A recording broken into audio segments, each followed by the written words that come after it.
All right, here we are at the range at it again. As you can see, I put the target scope on here. This thing looks ridiculous, but hey, it'll help me out a lot. It's 24 power Vortex 6 to 24 by 50. So a little bit breezy here today, about 30 degrees. So it's the conditions are okay. It's gusty. We can shoot between gusts, but this is a full repeat of the last video.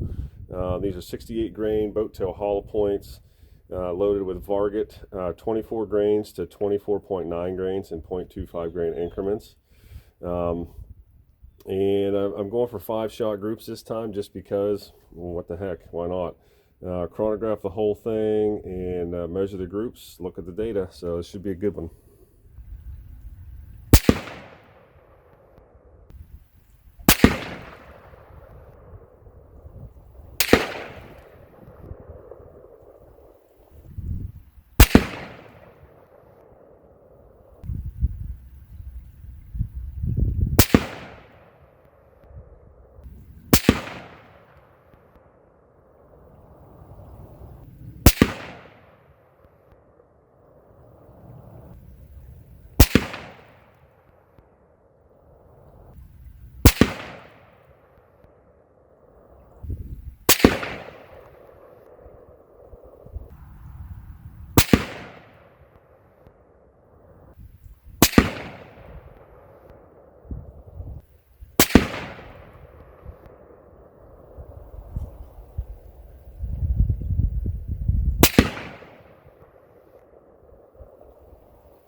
All right, back from the latest trip at the range here with this AR-15.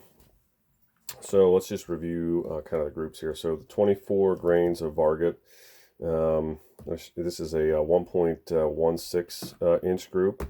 The 24.25 grains is a 1.3. 24.5 was at 0.83 inches. The 24.75 is at 0.944, and the 24.9 is a 1.3. So these groups are nothing special.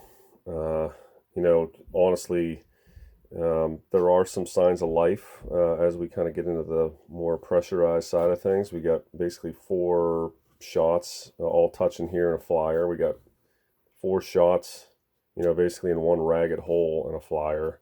You got 3 shots here in one hole, 2 flyers.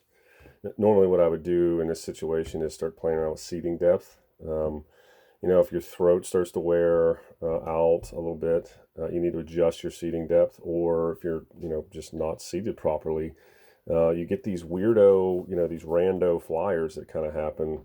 Sometimes adjusting that seating depth helps. And really what this points to is concentricity in my reloads is not perfect. It's not hitting the barrel the same way every time. So, seating depth helps with that. Kind of less of a jump, right? Less of an opportunity for variability. But anyways, we don't have that option because, it's an AR-15.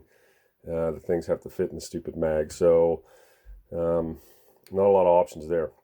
In terms of the ranges, right? There are extreme spreads on these guys. I'm not going to go into the chart because, this is really, these groups are nothing really to write home about, but I just want to review it real quick. We got 77 feet per second here, 79 feet per second here, 17 feet per second, 65, and then a 48. So, we kind of do a little dip here, but where I kind of settled on was working in this range, the 24.5 and 24.75, working in this range for my hunting setup for this rifle. So that's pretty much that for now. I guess at this point, I don't have a lot of options, like I said, to make too many adjustments to this thing. And we're shooting not too bad here. What I'll do is I'll keep this, just kind of keep an eye on this as we hunt and see how, the performance works. So from here, I think what we'll do is still have options, still have things to do. I'd like to explore some different powders with this 68 grain. This H4895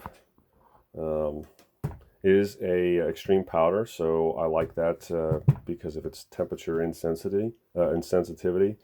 And this CFE 223, I've heard a lot of good things. I've read a lot of good things. I like this powder because the velocities are higher out of this guy. Unfortunately, though, it is not extreme powder, so it will be temperature sensitive. But I still want to try that out.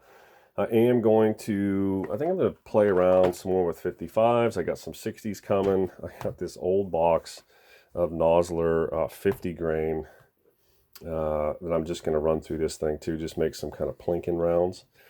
Because I'm kind of interested to see how the 1-in-7 twist handles these guys, especially out to 300 yards, something like that. This whole like overstability thing. It would be interesting to kind of explore that a little bit with this gun.